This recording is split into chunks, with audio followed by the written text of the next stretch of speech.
চাওক ইলেকশ্যন খেলা কোনো দল বা প্ৰাৰ্থীয়েতো কেতিয়াও ৰিজাল্ট নোলোৱালৈকে হাৰিম বুলি ক'ব পাৰিব নেকি? হাৰিম বুলি ক'ব নোৱাৰে। কিন্তু যিটো ৰাজনৈতিক প্ৰেক্ষাপটত আপুনি যদি এজন যেনেকৈ ছাত্ৰই 12 মাহে খুব ভালকৈ পঢ়া শুনা কৰি পৰীক্ষা যেতিয়া দিয়ে তেতিয়া ক'ব পাৰি যে ছাত্ৰজনে ভাল ৰিজাল্ট কৰিব। কিন্তু এদিনো নপঢ়াকৈ ঢিতিলেঙি মাৰি থকা নিচিনা ছাত্ৰৰ নিচিনা কংগ্ৰেছ দলটোৱে যদি কয় ইলেকশ্যনৰ অভূতপূৰ্ব ৰিজাল্ট কৰিব, সেই কথাৰ কি মূল্য থাকিব পাৰে? যি হওক, এতিয়া যিহেতু জনতা জনাৰ্দনেই ভোটদান কৰিলে, 4 তাৰিখলৈকে অপেক্ষা কৰা উচিত। আৰু খুব বেছি কংগ্ৰেছৰ লিডাৰ বা ভূপেন বৰাৰ কথাৰ আপোনালোকে কিয় ইমান ক্ৰেডিবিলিটি কি আছে মই কিয় গুৰুত্ব দিয়ে মই নাজানো। আপোনালোকে যোৱা 5খন ৰাজ্যৰ নিৰ্বাচনৰ সময়ত ভাত খাবলৈ, খানা খাবলৈ ৰাজীৱ ভৱনত, GS ৰোডত আপোনালোকক কিবা পাতিম বুলি মাতা নাছিলে জানো? পিছত আপোনালোকে ভাত খাবলৈ যাওঁতে নাপালে, পলোৱা নাই জানো? গতিকে এইবিলাক কথাৰ কি ক্ৰেডিবিলিটি আছে? এইবিলাক কৈ থাকিব। 4 তাৰিখে দেখিব যে মোদী ডাঙৰীয়াৰ প্ৰতি কিমান আস্থা আছে ভাৰতৰ জনগণৰ, সি প্ৰতিফলিত হ'ব। কেইখন আসন পাব পাৰে বিজেপি? 12খন, অতি কমে 12খন আসন আমি কনফাৰ্ম। মই অলপ আগতে আপোনাক বিশ্লেষণ ইমান ইয়াতকৈ বেছি কনফিডেণ্টলি 5খন ৰাজ্যৰ ক্ষেত্ৰত ভূপেন বৰাই কোৱা নাছিলে জানো? খানা খাবলৈ মতা নাছিলে নাই? বিজয় উৎসৱ পাতিবলৈ আপোনালোকৰ আমন্ত্ৰণ জনোৱা নাছিলে জানো? তাৰপৰা নাইকিয়া হৈ গ'ল নাই? চাব, আপোনালোকে 4, 5, 6, 7, 10 তাৰিখমানলৈকে ভূপেন বৰা সংহত্ৰ বিচাৰি নাপাব আপোনালোকে। ফোন অফ কৰি শুই থাকিব। তেওঁলোকে ইমান চিৰিয়াছ নহয় নহয়। কংগ্ৰেছৰ লিডাৰসকলে ইলেকশ্যন জিকা হাৰাই বিলাক বহুত ফৰক নপৰে, চলি থাকে তেনেকৈ। আৰু তেওঁলোকে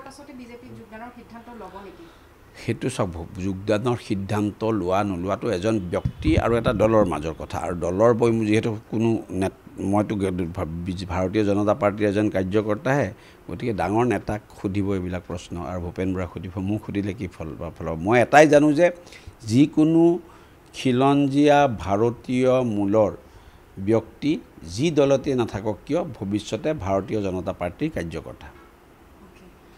মই অন্তকণ্ডল বুলি নাভাবোঁ। চাওক, বস্তুটো হ'ল কি, ভাৰতীয় জনতা পাৰ্টীৰ যিকোনো এজন ব্যক্তি যি ভাৰতীয় জনতা পাৰ্টীৰ কাৰ্যকৰ্তা, তেওঁ ভাৰতীয় জনতা পাৰ্টীৰ সংবিধান হিচাপে নিয়ম নীতি যিবিলাক নিৰ্ধাৰণ কৰি দিছে, নেতৃত্বই হওক সংবিধানেই হওক, সেইবিলাক মানি চলাটো আমাৰ সকলোৰে দায়িত্ব আৰু কৰ্তব্য। কেতিয়াবা কিছু ব্যক্তিয়ে কিছু মতামত ব্যক্ত কৰে, যি মতামতে সেই যি লক্ষ্মণ ৰেখা থাকে বা দলৰ যি ধৰণৰ নিয়ম নীতি থাকে তাৰ সীমাটো ক্ৰছ কৰি যায়, তেতিয়া দলে তাৰ ওপৰত কাৰণ দৰ্শোৱা জাননী দিয়ে, আৰু সেই ব্যক্তিজনে তাৰ জবাব দিয়াৰ পিছত দলে সিদ্ধান্ত গ্ৰহণ কৰে। গতিকে এইটোত বহুত কিবা এলাবৰত কৰিবলগীয়া বা বহুত বিশ্লেষণ কৰিবলগীয়া কথা বুলি মই নাভাবোঁ। এই কথাটোৰ সঠিক উত্তৰ তেওঁ দিয়া উত্তৰৰ পিছত ভৱেশ কলিতা ডাঙৰীয়াৰ পৰা আপোনালোকে ল'ব পাৰিব।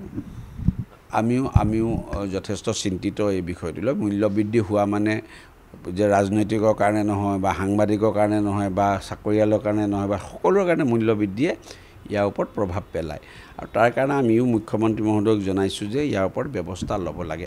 আমাৰ কাৰণে অসমৰ ক্ষেত্ৰত কি হয়, আমি অসমখন এখন প্ৰডিউচিং ষ্টেট নহয়, আমি কনজিউমাৰ ষ্টেট। যিবিলাক বস্তু মূল্যবৃদ্ধি বেছিকৈ হয় চব বাহিৰৰ পৰা আহে, যাৰ কাৰণে আমাৰ চৰকাৰখনে বহুত বছৰ আমাৰ অসমৰ মাইক্ৰ' ইকনমিৰ কাৰণে বা এই ধৰণৰ প্ৰডিউচিং ষ্টেট হ'বলৈ আমাৰ বিশেষ পদক্ষেপ লোৱা হোৱা নাছিল। এতিয়া আপোনালোকে দেখিছে যে আপোনালোকে হয়তো ক'ব পাৰে কণীৰ দাম বাঢ়িছে। আমাৰ 10% কণীও অসমত প্ৰডাকশ্যন নহয়।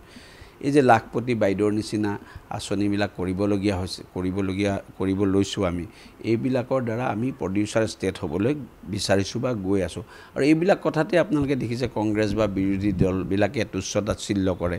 মূল্যবৃদ্ধিটো সকলোৰে কাৰণে সমস্যা, মোৰ কাৰণে শাসক দলৰ হিচাপেও সমস্যা, বিৰোধীৰ সমস্যা, আপোনাৰ সকলোৰে কাৰণে সমস্যা।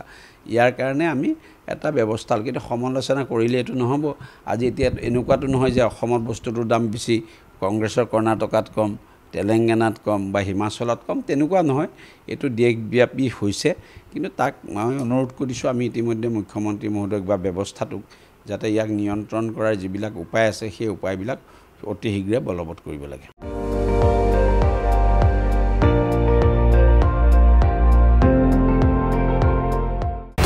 আপুনি চাই আছে ND24, সৰ্বশ্ৰেষ্ঠ নহয় সৰ্বোত্তমৰ দৌৰ।